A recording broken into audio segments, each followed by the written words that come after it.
Hello everyone! Kamusta kayo? Welcome back to my channel. So for today's video, tuturuan ko kayo kung paano kayo mag-upload ng video sa inyong YouTube channel. Ako po personally, gumagamit po ako ng YouTube Studio. So click ko lang tong YouTube Studio.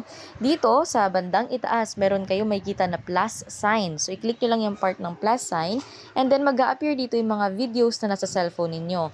Piliin nyo lang yung gusto nyong i-upload. Pagka-click nyo dyan, maglo-loading lang siya ng kaunti. Tapos ganito na yung lalabas. Nandito yung inyong video na i-upload.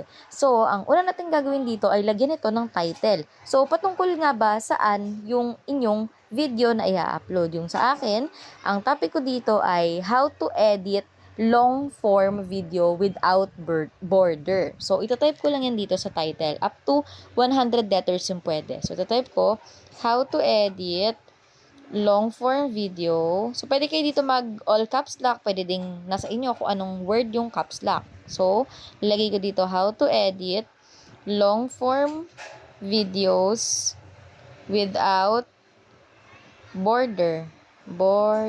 Ayan. Tapos, lalagyan ko din ng using phone. Kasi, ang gamit ko dito ay phone. Tagalog tutorial.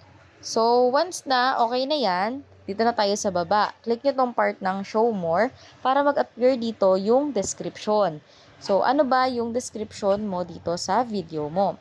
So, usually, ginagawa ko, nagbabati muna ako. So, parang nagkikipag-usap ko lang sa yung subscriber. Naglalagay din ako dyan ng email ko para kung may gusto na mag-contact sa akin, makipag-collaborate, makukontak ako. So, kayo, pwede din kayo maglagay dyan sa description. Tapos, nilagay din kayo ng hashtag. So, yung sa akin, tutorial, kasi tutorial videos yung sa akin. So after nyan, kapag post nyo na ilagay yung inyong description, pwede na kayo mag-exit. And then, sa baba naman, maglalagay tayo. Kung meron kayong playlist, i-add ko to sa playlist. May playlist ako dito na how to tutorials. Then, click done. Tapos, ito naman tayo sa monetization. This works sa monetization kung kayo ay nakaabot na ng 4,000 na watch hours and 1,000 subscribers. So, pwede na kayo mag-monetize. So, click nyo itong monetize, click nyo itong select sa ads and on yung monetization. Then, exit. Tapos, kung wala naman, like hindi pa kayo monetize, it's okay. Hindi na mag-a-appear itong part ng monetization. Yun yung pagkakaalam ko. Pero, mag-proceed pa rin tayo sa susunod. So, pwede kayo ditong mag-edit kung may gusto kayo na collaborations, comment, likes, remixing, kung i-on nyo ba yung comments or hindi, kung i-show ba yung likes or hindi. Then, sa baba naman, ito yung mga, kung nag-altered ba kayo ng content, sa akin, no. Kasi ako mismo yung gumawa nito and hindi AI. Select category, pwede tayo mag-select dito. So, pwede tayo mag-education. Usually, ako hindi na ako lalagay dito ng mga categories. Sinahayaan ko na. Syempre, pero for the sake of this video, i-share ko sa inyo. Pagdating naman dito sa tags, ito yung mga hashtags or mga related na words ng mga pwede nilang i-search. Tapos kayo yung mag-a-appear. So, pwede tayo dito maglagay ng how to edit. Kasi about sa pag-edit yung sa akin. So, how to edit, then i-next tab nyo lang para magganto yung itsura niya. Tapos, Tagalog naman, paano mag-edit. Next, how to edit in CapCut. So, madami siya. Up until 500 letters yung pwede mong ilagay. So, kapag napuno mo na yan, exit mo ulit yan. And then, dito naman tayo sa part ng visibility.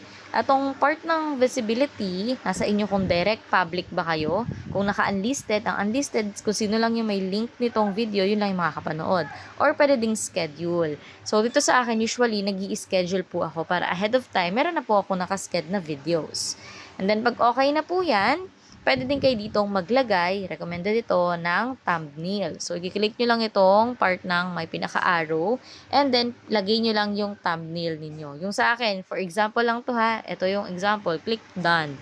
So, ganyan na itsura niya. So, thumbnail po yung tawag kapag po, dun sa napapanood natin, di ba, biglang may ang ganda-ganda ng picture, pero hindi nyo naman siya nakita through the video. So, tawag dito is thumbnail. Para of course, alam ng tao kung ano yung nilalaman ng iyong video. So, kapag okay na yan, i-click mo lang tong part ng upload. Yung sa akin, naka-visibility, naka-schedule. So, nagkamali lang ako dyan. Ayoko siyang i-schedule. Kaya, gagawin ko lang siyang unlisted. Okay? So, pag okay na lahat yan, okay na. Meron na kayong title, visibility, naka-description na kayo, okay na yung inyong thumbnail, pwede nyo nang i-click itong part ng upload. And then, no, it's not for kids. Para sa akin, since hindi naman pambata yung mga in-uploads ko.